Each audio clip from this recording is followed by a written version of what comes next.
الحمد لله نحمده ونستعينه ونستهديه ونستغفره ونعوذ بالله من شرور أنفسنا ومن سيئات أعمالنا إنه من يهده الله فلا مضل له ومن يضلل فلا هادي له أشهد ونشهد أن لا إله إلا الله وحده لا شريك له هو أرحم الراحمين وأحكم الحاكمين وأشهد أن محمدا عبده ورسوله الصادق الوعد الأمين اللهم صل وسلم وزد وبارك على حبيبنا المصطفى ونبينا المجتبى محمد وعلى آله وأصحابه والتابعين ومن تبعهم بإحسان إلى يوم الدين أما بعد.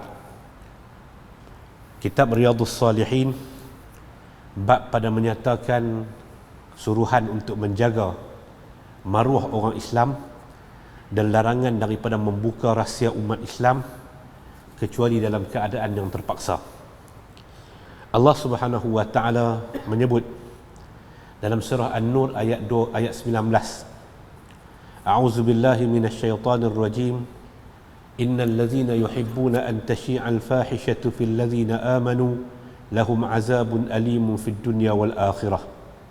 Sesungguhnya orang-orang yang suka bahawa perbuatan yang suka untuk menyebarkan perbuatan keji yang berlaku di kalangan manusia, maka mereka itu bagi mereka azab yang amat pedih di dunia dan di akhirat. Ayat ini dalam surah An-Nur, rangkuman ayat menceritakan berkaitan dengan isteri kepada baginda Nabi sallallahu alaihi wasallam, iaitulah Sayyidatina Aisyah radhiyallahu anha yang telah dituduh melakukan kejahatan dengan Safwan bin Mu'attal. Dalam satu perjalanan, Aisyah radhiyallahu anha pergi ke satu perjalanan bersama dengan Nabi. Dalam perjalanan balik, Aisyah radhiyallahu anha turun daripada macam rumah atau macam tempat yang diletakkan di atas kenderaan unta atau di atas unta. Dia turun ke bawah. Dan Aisyah ni satu orang yang agak badannya kecil. Dia turun, dia qada hajat. Lepas tu bila dia naik semula, dia tengok dia punya rantai dia ni, kalung dia hilang. Dia turun cari kalung dia itu. Ketika itu orang tak sedar, orang tak nampak ketika mana dia turun semula. Orang nampak ketika dia naik, tapi orang tak nampak ketika dia turun semula. Menyebabkan mereka angkat dan mereka jalan balik. Sampai di tengah jalan, satu orang yang ditugaskan oleh Nabi sallallahu alaihi wasallam, namanya Safwan bin Mu'attal radhiyallahu anhu, disuruh untuk duduk di belakang, tengok apa yang berlaku dalam perjalanan tersebut. Sampailah bila dia sampai kepada Aisyah radhiyallahu, dia tengok tempat tu ada satu lembaga hitam. Bila dia pergi dekat, ternyata lembaga hitam itu adalah Aisyah radhiyallahu anha. Dia turunkan kenderaannya, dia suruh naik tanpa apa-apa percakapan dan perbincangan. Bila sampai masuk ke Al-Madinatul Munawwarah, orang munafik mula lihat. Dan bila orang munafik lihat, mereka tuduh kata Safwan bin Mu'attal telah buat jahat dengan Aisyah radhiyallahu anha. Dan fahisyah ataupun kerja keji itu, tuduhan keji itu mula berlegar di Al-Madinatul Munawwarah sampai baginda Ar-Rasul sallallahu alaihi wasallam pasal wahyu tak turun dan tuduhan itu tuduhan yang amat keji. Baginda Ar-Rasul sallallahu alaihi wasallam suruh Aisyah radhiyallahu anha balik ke rumah Abu Bakar, tunggu sehingga apa yang akan datang setelah itu. Innal ladzina yuhibbuna an tashi'a al-fahishatu fil ladzina amanu, sesungguhnya orang yang suka kerja-kerja jahat ini disebarkan di kalangan manusia, bagi mereka itu azab yang amat pedih di dunia dan di akhirat. Adapun hadis Nabi sallallahu alaihi wasallam daripada Abi Hurairah radhiyallahu anhu anin Nabi sallallahu alaihi wasallam qala la yasturu 'abdun fid dunya illa satarahu Allahu yaumal qiyamah, rawahu Muslim. Abu Hurairah radhiyallahu anhu meriwayatkan kata Nabi sallallahu alaihi wasallam, tidaklah seseorang muslim menutup keaiban muslim yang lain, melainkan Allah akan menutupkan keaiban dia di hari akhirat kelak. Tuan-tuan, aib semua manusia ada keaiban yang tersendiri. Dan ada keaiban itu yang membawa kepada persoalan fahisyah. kemungkaran yang berkaitan dengan kemaluan, ataupun dia berkaitan dengan maruah-maruah yang lain. Maksudnya dari segi maruah dia jatuh, tetapi Allah Ta'ala tutup. Allah Ta'ala tutup, tak ada siapa tahu kecuali beberapa orang. Maka Nabi SAW kata, la yasturu abdun abdan yaumal qiyamah illa satara fid dunya illa satarahu Allahu yaumal qiyamah. Tidaklah seseorang muslim menutup keaiban muslim yang lain, dia tutup keaiban itu, melainkan Allah Subhanahu wa taala akan menutup keaibannya pada hari kiamat. Man satara musliman satarahu Allahu yaumal qiyamah. Siapa yang tutup keaiban seorang muslim, Allah Ta'ala akan tutup keaibannya pada hari kiamat kelak. Dikala mana semua manusia tertumpu, walaupun pada hari itu, likulli imri'in minhum yawma idzi sya'nu yughni. Pada hari itu, setiap orang sibuk dengan urusan dia masing-masing. Tetapi pada hari itu, kesannya juga sudah tentu akan terkena kepada orang yang sering membuka keaiban saudaranya yang lain. Man satara musliman satarahu Allahu yaumal qiyamah. Siapa yang tutup keaiban seorang muslim yang lain, Allah Subhanahu wa taala akan tutup keaibannya pada hari kiamat kelak. Wallahu fi aunil abdi ma damal abdu fi auni akhihi. Allah sentiasa akan membantu seorang hamba selagi mana hamba itu menutup keaibannya. Ini cerita keaiban yang dia tutup. Allah Ta'ala akan membantu seorang hamba selagi mana hamba itu membantu hamba Allah yang lain. Cerita tutup keaiban ini adalah cerita yang berkaitan dengan pelaku itu, orang yang melakukan itu, dia berusaha sangat untuk tutup keaiban dia. Dia buat, dia tergelincir, lalu dia tutup. Allah Ta'ala tutup, dia tutup. Mudah-mudahan Allah Ta'ala pun dia tutup, dia berusaha untuk tutup keaiban yang seumpama itu. Kalau kita tahu kita seorang hamba yang beriman, kita tahu kita berusaha untuk tutup keaiban itu, Allah Azza wa Jalla juga memilih untuk menutup keaiban kita pada hari kiamat kelak, pada saat ketika tak ada siapa pun boleh membantu kita melainkan Qadi Rabbul Izzati wal Jalal. Hadis yang kedua, yang jenis lain pula. Wa anhu ay an Abi Hurairah qala sami'tu Rasulullah sallallahu alaihi wasallam yaqul kullu ummati mu'afan illa al-mujahirin. وإن من المجاهرة أن يعمل الرجل بالليل عملا ثم يصبح وقد ستره الله عليه فيقول يا فلان عملت البارحة كذا وكذا وقد بات يستره ربه ويصبح يكشف ستر الله عليه متفق عليه. Ini jenis lain. Nabi SAW kata, semua umatku mu'afa, semua umatku ada ruang untuk diampun. Siapa pun di kalangan umat Nabi Muhammad sallallahu alaihi wasallam ni mu'afa, ada ruang untuk diampun. Besar mana pun dosa dia, ganas mana pun perbuatan dia, mungkar apa pun yang dia laku. Kullu ummati mu'afa, semua umatku ada ruang untuk diampun. Tuan-tuan, Allah Ta'ala sebut dalam Al-Quranul Karim, wa in istaghfiru rabbakum innahu kana ghaffara. Dan hendaklah kamu mohon istighfar kepada Tuhan kamu. Innahu kana ghaffara. Sesungguhnya Tuhan kamu itu Tuhan yang maha pengampun. Dan pengampunnya Allah Subhanahu wa taala itu didahului dengan ghafiruz zambi, dia menghapuskan dosa, wa qabilut taubi, dia akan menerima taubat. Semua orang, dosa apa pun yang dia laku, ini cerita dosa dengan Tuhan. Semua orang, dosa apa pun yang dia laku, seganas mana pun dia, selok-lak mana pun dia, serendah mana pun martabat dia dari segi akhlak dia punya ruang untuk bertaubat kepada Rabbul Jalil. Kisah yang kita rajin cerita, Fudail bin Iyad rahimahullahu ta'ala. Fudail bin Iyad ni saya rajin cerita ni. Dia ni satu orang yang ketika mana dia duduk di negeri dia yang di belakang Mawaraun Nahar. Dia cerita tentang diri dia ni seorang perompak. Dia satu orang yang perompak. Aktiviti malam dia adalah merompak. Satu hari dia masuk ke dalam satu rumah.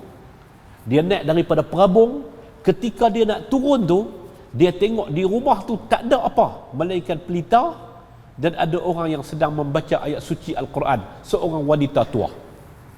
Dan ayat yang dia baca itu adalah ayat daripada surah Al-Hadid. Dia baca, alam ya'nini allazina amanu an takhsha'a qulubuhum li dzikrillahi wa ma nazala minal haqq. Ayat tu tanya, tak sampaikah lagi masa orang ini untuk khusyuk, tunduk, takut kepada Allah Subhanahu wa taala, tunduk kepada arahan Al-Quranul Karim, apa yang diturun daripada Tuhan yang penuh daripada kebenaran.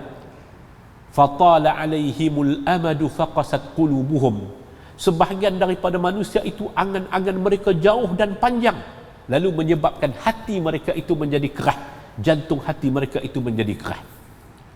Bila ayat didengari oleh Fudail bin Iyad, dia terjun daripada perabung, dia kata hanal waktu dah sampai. Penyamun tuan-tuan, penyamun ni penyamun yang jenis baca Quran juga kot. Bila dia dengar alam ya'nil ladzina amanu an takhsha'a qulubuhum li dzikrillah, dia kata hanal waktu dah sampai. Dia terjun, dia dalam perjalanan, dia terus kata qasidan Makkah, dia nak pergi ke Makkah Al-Mukarramah. Aku nak pergi bertaubat, aku nak pergi duduk di sana, aku nak pergi belajar. Dan Fudail bin Iyad setelah itu menjadi tokoh yang cukup besar. Tak ada siapa-siapa yang melalui pengajian dalam ilmu Islam ini melainkan dia pernah jumpa dengan Fudail bin Iyad. Antara bukunya adalah berkaitan dengan baginda Nabi sallallahu alaihi wasallam, Asy-Syifa bi Ta'rifi Huquqil Mustafa. Fudail bin Iyad ni tuan-tuan, bila dia dalam perjalanan nak pergi Mekah, malam tu juga dia sampai di satu tempat perhimpunan kabilah-kabilah yang nak berjalan di kampung dia. Dia berhimpun, dia masuk di kalangan mereka dalam keadaan gelap tu. Dia sama-sama mereka sedang berbincang, kita nak terus perjalanan ke, kita nak duduk di sini. Kampung ni ada satu orang penyamun yang cukup jahat, nama dia Fudail bin Iyad. Kejahatan dia ni tuan-tuan, orang dah tahu semua. Mereka kata kampung ni ada satu orang yang cukup jahat, nama dia Fudail bin Iyad. Kalau kita tak selamatkan diri daripada dia, mungkin kita akan termusnah. Jom kita teruskan perjalanan. Fudail bin Iyad pun tinggal daripada dia teruskan perjalanan sampai dia di Makkah Al-Mukarramah, dan dia belajar di sana sampailah dapat menjadi seorang yang cukup alim. Fudail bin Iyad, penyamun yang seumpama itu, sampai satu ketika dia berubah dengan sepotong ayat suci Al-Quran. Alam ya'nil ladzina amanu an takhsha'a qulubuhum li dzikrillahi wa ma nazala minal haqq. Tak sampaikah lagi masa untuk kamu berasa takut, khusyuk, tunduk kepada Allah yang menciptakan kamu, dan Tuhan itulah Tuhan yang menurunkan kebenaran dengan Al-Quranul Karim. Dia berubah dengan ayat ini. Siapa dia? Fudail bin Iyad. Siapa Fudail bin Iyad? Penyamun yang cukup besar. Umat Nabi kita Muhammad, semua kita tengok siapa pun sosok di depan kita, semua umat Muhammad ini dia punya ruang untuk diampun kalau dia cari pengampunan di sisi Allah. Kullu ummati mu'afa. Setiap umatku, kata Nabi, semua itu ada ruang untuk diampun, illal mujahirin, kecuali al-mujahirin. Siapa dia al-mujahirin? Mujahirin, mujaharah, orang yang menunjuk kejahatan yang dia lakukan. Wa inna minal mujaharati, di antara tanda mujaharah itu, kata Nabi, ay ya'mal ar-rajulu bil laili amalan, satu orang yang dia buat satu amalan keji pada waktu malam, kemudian pagi-paginya dia bangun, waqad satarahullah, Allah Ta'ala dah tutup dah keaiban dia malam tadi ataupun kerja jahat yang dia laku malam tadi. Fayaqul, tapi dia pergi cerita ke orang, ya fulan, wahai fulan, amiltul barihata kaza wa kaza, malam tadi aku buat. Malam tadi mungkin dia berzina, malam tadi mungkin dia buat benda-benda yang keji. Allah Ta'ala dah tutup. Waqad satarahullah, Allah Ta'ala dah tutup. Tapi dia tetap menceritakan kepada orang. Waqad bata yasturuhu rabbuh, dia bermalam dalam keadaan Tuhan dia menutup keaiban dia, tapi dia cerita. Wa yusbihu yakshifu sitrallahi alaihi, dia bangun pagi, dia cerita keaiban yang Allah Ta'ala tutup untuk diri dia. Hak ni cerita siapa? cerita mujahirin. Orang yang mujahirin ada 3 golongan. Al-mujahirin merujuk kepada 3 golongan. Itu yang disebut wa inna minal mujaharati. 1. Siapa dia mujahirin? Mujahirin adalah orang yang sentiasa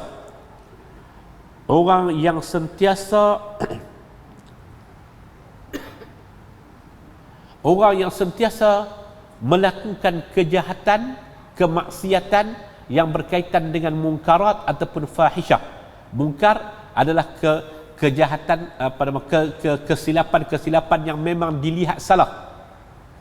Dan satu lagi al-fahisyah, perkara yang melibatkan kepada kemaluan, yang melibatkan kepada hubungan jenis dan sebagainya. Dia buat kesilapan dan dia sentiasa berada di atas mujaharah, di atas maksiat tersebut dilakukan secara terbuka. Itu mujaharah. Dia buat secara terbuka. Dia tak cerita apa ke orang, tak apa, tapi dia buat secara terbuka. Hak ni satu mujaharah. Mujaharah yang kedua merujuk kepada orang yang dia buat kerja jahat, kemudian dia tutup keaiban, ditutup keaiban dia oleh Allah Subhanahu wa taala, lalu dia buka. Dia sendiri yang buka.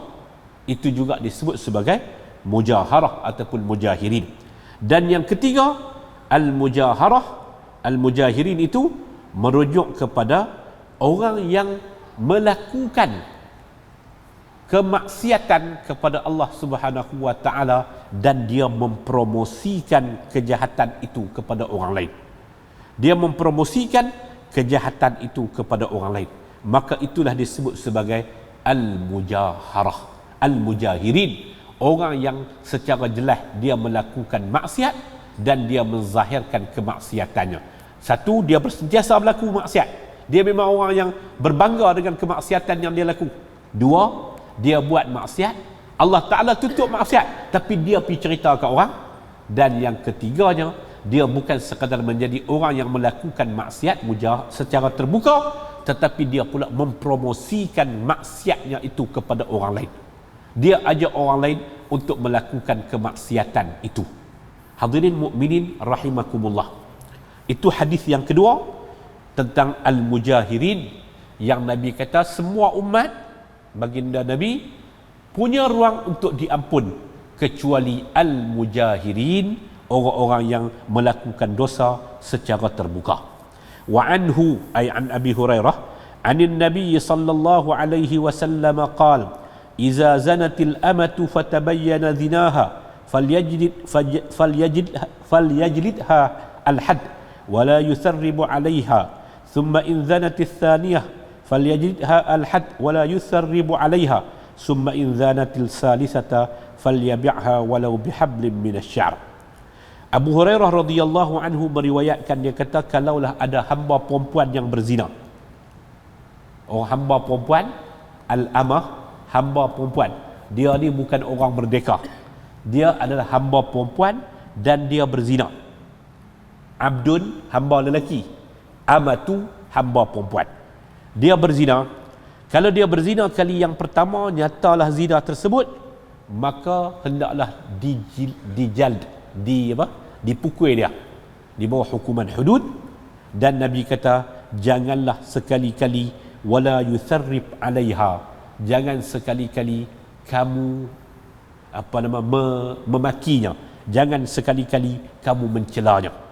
Kemudian kalau dia berzina untuk kali yang kedua, jalankan hukuman, jangan sekali-kali kamu mencacinya. Kalaulah dia berzina untuk kali yang ketiga, maka kata Nabi falyabi'ha, jualah dia walaupun harga itu hanya sekadar tali bulu, tali yang diperbuat daripada bulu. Tuan-tuan hadirin mukminin rahimakumullah, ada 3 benda daripada hadis ini. Yang pertama tuan-tuan, berkaitan dengan orang yang dijatuhkan hukum. Orang yang dijatuhkan hukum, orang yang dijatuhkan hukum, kita kena beza. Di antara yang pertama tu kita nak kena beza, jatuh hukum ni adalah musibah ataupun jatuh hukum ni adalah uqubah. Dia ada 2 benda. Adakah kita apabila hakim jatuh hukum kepada satu orang, maka itu dijadikan musibah untuk dia? Ataupun kalau hakim jatuhkan hukuman kepada satu orang, sebenarnya itu adalah uqubah. Uqubah maknanya hukuman, denda, hasil daripada kesilapan dan kesalahan yang dia lakukan. Ini dua benda yang berbeza. Kalau hakim tu jatuh dengan penuh, maksudnya setelah melakukan perbicaraan, maka itu bukan musibah. Itu adalah uqubah. Itu adalah patut padan kerana kesilapan yang dia telah lakukan setelah dia diadili. Okay. Apabila dia didapati bersalah dan dia telah dijatuhkan hukum, maka janganlah mencaci maki dia lebih daripada sepatutnya yang dia telah mencaci maki, dengan makna caci maki keturunan dia, caci maki dia, kata macam-macam. Adapun menyebut tentang kesilapan dan kesalahan dan kesan daripada kesilapan dan kesalahannya, itu bukan maki. Itu bukan maki. Maki yang dimaksudkan merujuk kepada sekiranya kita pergi maki keturunan dia, kita pergi kata kepada dia, kita ambil pula body dia untuk dimaki dan sebagainya, itu yang dimaksudkan dengan memaki. Adapun menyebut tentang kesan, terutamanya bagi kesalahan-kesalahan awam daripada kesalahan yang dia lakukan, maka itu tidak termasuk dengan tasrib. Yang ketiga, kenapakah satu orang hamba dalam hadis ni, Nabi SAW kata, kalau sekiranya dia buat yang pertama, jalankan hukum, jangan maki dia. Dia buat kedua, jalankan hukum, jangan maki dia. Dia buat kali yang ketiga, maka lepaskanlah dia, juallah dia, walaupun harga tu murah. Hukum perhambaan dah tak ada, hamba lain tak ada. Tapi apa istifadah, apa dia pengajaran yang kita boleh ambil daripada hadis ni? Hadis ni nak mengajar kepada kita tentang orang yang mudawamah melakukan kesilapan, dia jangan disimpan. Orang yang mudawamah, dia berterusan, buat kali yang pertama dia tak serik, dia buat kali yang kedua dia tak serik, dia buat lagi kali yang ketiga kita berlepas diri daripada dia. Orang yang melakukan kesilapan berturut-turut, ini juga termasuk di kalangan al-mujahirin. Orang yang dia tak buat secara terbuka, tapi dia macam tak serik. Jak kali yang pertama, mai kali yang kedua, mai kali yang ketiga. Kita tidak dibenarkan untuk memakinya, tidak dibenar memaki yang berlebih-lebihan, menyebut tentang kesilapannya yang dia buat secara terbuka, itu persoalan lain. Tetapi dalam masa yang sama, hubungan dengan dia itu, ini hubungan hamba, hubungan dengan dia itu, lepaskanlah dia, kerana dia ni termasuk di kalangan orang yang telah menjadi terlalu terbiasa dengan kemaksiatan. Dalam konteks hadis adalah kemaksiatan yang berkaitan dengan zina. Mudah-mudahan Allah Ta'ala pelihara kita daripada dosa besar tersebut. Hadis yang keempat dalam bab ini sama. Hadis yang keempat dalam bab ini juga sama, daripada Abu Hurairah juga, tapi dengan kesilapan yang lain. Wa anhu qala utiya an-nabi sallallahu alaihi wasallam bi rajulin qad shariba faqala idribuhu, qala Abu Hurairah faminna ad-daribu bi yadihi wad-daribu bi na'lihi wad-daribu bi thawbihi. فلما انصرف قال بعض القوم أخزاك الله قال لا تقولوا هكذا لا تعينوا عليه الشيطان رواه البخاري. Abu Hurairah radhiyallahu anhu meriwayatkan, dibawa kepada Nabi sallallahu alaihi wasallam seorang lelaki yang minum arak. Orang lelaki yang minum arak. Tuan-tuan, zaman Nabi kesilapan-kesilapan yang dijatuhkan hukuman hudud semua ada kes.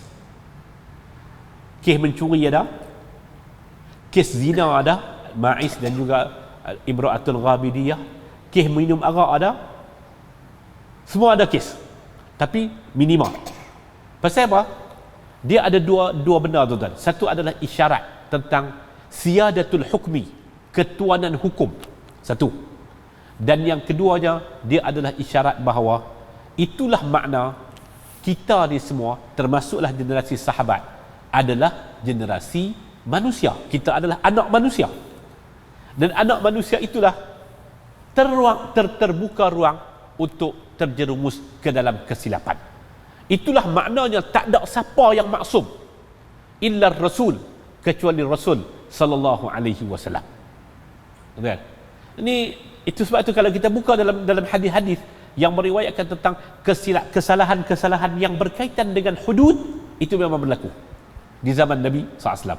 Hatta kesilapan yang berkaitan dengan qisas, yang melibatkan hukum bunuh balas dan hukum jaminan, orang yang menjamin orang yang dituduh membunuh dan terlaksana hukum ke atasnya. Dan ada hukum yang berkaitan dengan diat, dan itu berlaku. Dan ada hukum yang berkaitan dengan memaafkan orang yang membunuh, macam dalam kes Abu Sa'id Al-Khudri yang menjadi penjamin kepada seorang sahabat yang dia tak kenal, yang telah dituduh membunuh, walaupun tuduhan itu kes pembunuhan itu adalah dalam konteks tidak sengaja. Tak apa, saya nak sebut poin saya ialah zaman Nabi semua kesalahan-kesalahan hudud, jarimah, uqubah dan juga hukuman yang berkaitan dengan kesalahan-kesalahan jinayah hudud, semuanya pernah berlaku di zaman baginda Nabi sallallahu alaihi wasallam, kecuali hirabah. Mungkin hirabah adalah rompakan, curi ada berlaku dan sebagainya, semua itu adalah berlaku, tapi indeksnya sudah tentu tidak terlalu tinggi. Pasal apa? Generasi mereka itu adalah generasi yang dipelihara, generasi mereka itu adalah generasi yang disebut sebagai generasi sahabat yang diberikan kemuliaan suhbah dengan Nabi sallallahu alaihi wasallam. Kes ini dibawa seorang lelaki kepada Nabi sallallahu alaihi wasallam kerana dia minum arak.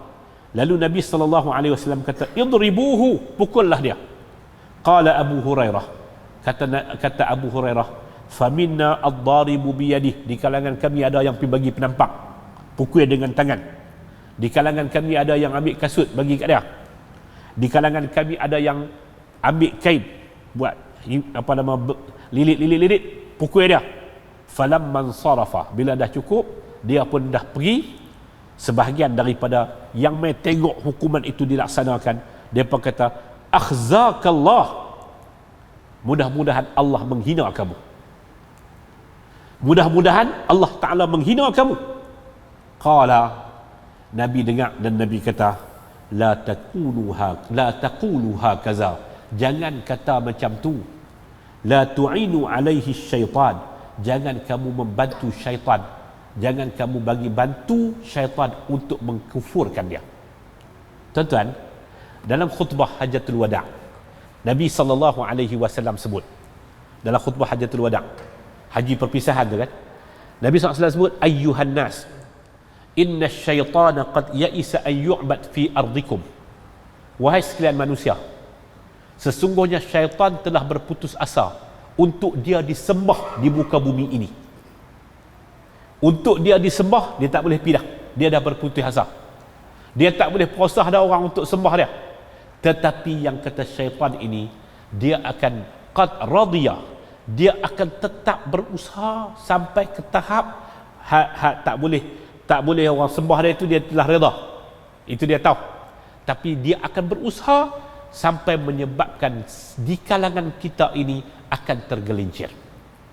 Dan dia nak menggelincirkan manusia dengan cara mana? Al-A'raf 17, Allah Ta'ala kata, dia berkata di hadapan Allah, thumma la'atiyannahum, aku akan mendatangi manusia ini, min baini aidihim, daripada arah depan, wa min khalfihim, daripada arah belakang, wa an aymanihim, daripada arah kanan, wa an syama'ilihim, daripada arah kiri. Dan waktu itu kamu akan dapati kamu tak akan dapati kebanyakan manusia bersyukur, yakni ramai manusia yang tidak bersyukur. Tuan-tuan hadirin mukminin rahimakumullah, Nabi kata syaitan tetap akan pulun. Dan salah satu daripada kaedah syaitan pulun apabila orang berputus harap daripada rahmat Allah. Dia dah melakukan kesalahan, dia dah mengaku. Sebab zaman Nabi ni kebanyakannya bukan dengan penyaksian. Tuan-tuan, dia kan ada implikasi. Ada dua. Satu dengan saksi, satu lagi dengan keterangan, satu lagi, dua ni satu kategori. Makna dia pihak pendakwa, pihak yang mendakwa, yang membuktikan kata dia bersalah. Sama ada dengan mereka mendatangkan saksi ataupun mereka mendatangkan keterangan-keterangan dalam bentuk qarinah dan sebagainya. Satu lagi adalah dengan syahadah, dengan dia pergi mengaku. dengan dia pergi mengaku. Zaman Nabi, Ma'iz al-Aslami dia pergi mengaku. Imra'atul Ghamidiyah, perempuan Ghamidi itu, dia pergi mengaku kat Nabi. Dia kata dia berzina. Lalu Nabi kata mungkin hang silap kot, kan, yang disuruh balik 2-3 kali tu, dia mengaku dengan syahadah. Bila dia mengaku, maknanya dia pergi mengaku tu yang lahirnya daripada iman. Kan dah ditutup. Kalau kata Nabi, pasal apa Nabi berpaling 2-3 kali daripada kawan yang mengaku ni, pasal Nabi tak mau laksana hukum dah. Allah Ta'ala dah tutup balik, tutup keaiban kamu. Hadis yang pertama tadi ni, balik. Man satara musliman satarahu Allahu yaumal qiyamah. Allah Ta'ala dah tutup keaiban kita, tuan-tuan. Imam Ahmad bin Hanbal kata, kalau Allah Ta'ala buka keaiban kita, laftadahna, tak ada siapa nak kawan dengan kita. Kita banyak aib, kita banyak keaiban. Hadirin mukminin, orang yang dah ditutup tapi dia pemain mengaku. Pasal apa yang membawa dia mengaku? Iman. Okey. Bila dia bawa iman, tiba-tiba dia pemain mengaku dengan iman. Dia mau mereka dilaksanakan hukum ke atas mereka. Tiba-tiba di celah tu ada orang pula pergi maki dia. Maki pula dengan laknat. Maki pula dengan akhzakallah. Sekali lagi tuan-tuan, saya ulang sebut. Isunya bukan isu menjelaskan tentang kesalahan dia ataupun kesan daripada kesalahan yang dia laku, tapi isunya adalah menggunakan kalimah laknat, menggunakan kalimah laknat, menggunakan kalimah Allah menghancurkan kamu dan sebagainya. Itu yang dikatakan, yang Nabi kata, la tu'inu, hampa jangan duk pergi bantu syaitan untuk syaitan menyesatkan dia. Bila dia tengok macam tu, dia mengaku dengan iman sebagai contoh. Lepas tu dia ada iman lagi, orang tak mau kembali, orang tak mau kawan dengan dia, orang pula maki hamun dia. Pada waktu itu syaitan akan masuk. Adapun orang yang dia terus berbangga dengan kesalahan dia, bahkan dia cuma belit pula untuk tidak mengaku kesalahan, itu tak termasuk dalam bab ini. Itu tidak termasuk dalam bab ini.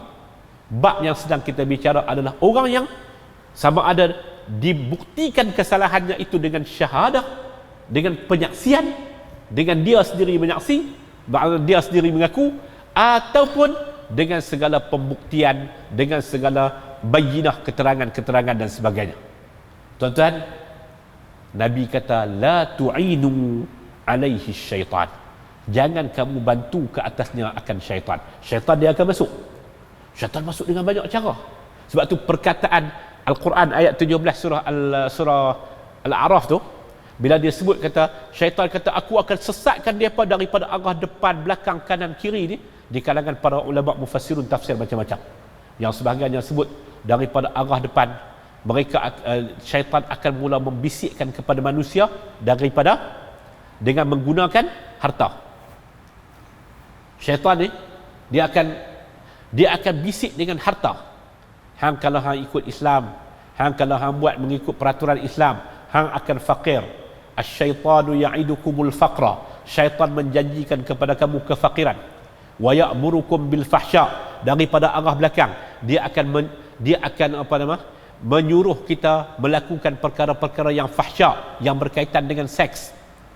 Syaitan ini manifesto syaitan. Allah Ta'ala dah rakamkan dalam Al-Quranul Karim, asyaitanu ya'idukumul faqr, dia menjanjikan kepada kamu kefakiran.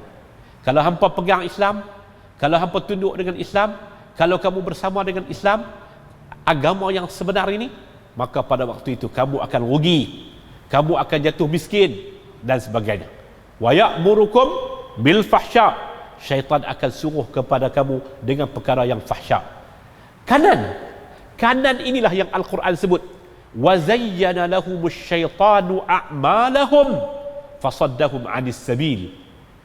Syaitan akan memperindah bagi mereka amalan mereka. Amalan mereka itu diperindahkan, padahal dia bukan amalan yang tepat. Penafsiran agama yang salah, meletakkan atas nama agama. Zayyana lahumus syaitanu a'malahum, syaitan memperindahkan amalan mereka itu, lalu mereka sangka itu adalah agama, padahal dia bukan agama. Dia tidak ada kaitan langsung dengan agama. Syaitan akan datang dalam bentuk itu untuk menggoda manusia. Sebab syaitan tak mau dia dah berputih harap dah untuk dia disembah. Dia dah putih harap dah untuk dia disembah. Tetapi dia masih ada harapan lagi untuk menyesatkan manusia hatta dengan menggunakan agama. Tuan-tuan, bisikkan syaitan untuk tidak ikhlas. Bisikkan syaitan untuk menokok tambah agama. Bisikkan syaitan untuk memutarbelitkan agama. Itu adalah sebahagian daripada zayyana lahumus syaitan. Syaitan memperindahkan kepada mereka amalan mereka. Syekh Ismail Lutfi hafizahullah, dia sebut kat saya, dia kata dia tulis buku puluhan tajuk dah. Dia tulis Hakikat Ahlus Sunnah wal Jamaah. Dia tulis tafsir ni, nama tafsir dia Tafsir Al-Bayan, pada menerangkan makna Al-Quran. Dia telah menulis tafsir ni, kalau tak salah saya 78 surah kan, 68 surah kan. Dah banyak surah dah dia tulis. Sebelum tu Az-Zikrul Hakim, dia tulis tentang hukum fiqh. Dia tulis tentang, dia PhD-nya adalah dalam bidang fiqh, perbandingan. PhD dia tulis 2 jilid, Ahkam Ikhtilafud Darain wa Atharuhu fi Ahkamil Munakahat.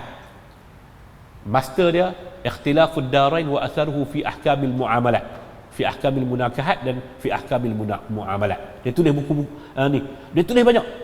Dia kata bila dia mula tulis 5-6 tahun lepas sebuah buku yang berjudul Hakikat Asy-Syaitanir Rajim. Hakikat Asy-Syaitanir Rajim. Dan dia kata buku yang paling susah untuk dia tulis adalah buku Hakikat Syaitanir Rajim. Kadang-kadang dia berasa malas. Tuan-tuan, Al-Quran bagi tahu syaitan kadang-kadang berusaha untuk melupakan manusia daripada tanggungjawab. Wa ma ansanihu illa syaitanu an adhkurah, dalam surah Al-Kahfi. Syaitan dia akan usaha. Syaitan dia akan usaha. Dan dia usaha dengan cara mana? Hatta melalui kanan ni, melalui agama. Lalu Nabi kita Muhammad SAW kata, la tu'inu alaihi syaitan. Jangan kamu duk bantu syaitan untuk menyesatkan dia. Dah dia lakukan kesalahan kerana godaan syaitan, jangan lagi kamu maki dia, kamu jahanamkan dia, kamu laknat dia dan sebagainya, menyebabkan dia lari daripada dia lari ke arah syaitan. Cerita dia apa? Cerita ni adalah orang yang telah menerima hukum dan mudah-mudahan dia insaf. Adapun orang yang berbangga, al-mujahirin, hadis yang kedua, memang tidak ada ruang untuk diampun oleh Allah Qadhi Rabbul Jalil, kerana dia sebenar-benarnya dia adalah orang yang mau kepada apa yang dipanggil menyesatkan ataupun kesesatan yang ditawarkan. Mudah-mudahan ada manfaatnya, mudah-mudahan ada barakahnya, mudah-mudahan Allah Ta'ala rahmati kita bersama. Wa sallallahu ala nabiyyina Muhammad wa ala alihi wa sahbihi wa baraka wa sallam, walhamdulillahi rabbil alamin. Subhanakallahumma wa bihamdika asyhadu an la ilaha illa anta astaghfiruka wa atubu ilaik. Wassalamu alaikum warahmatullahi wabarakatuh.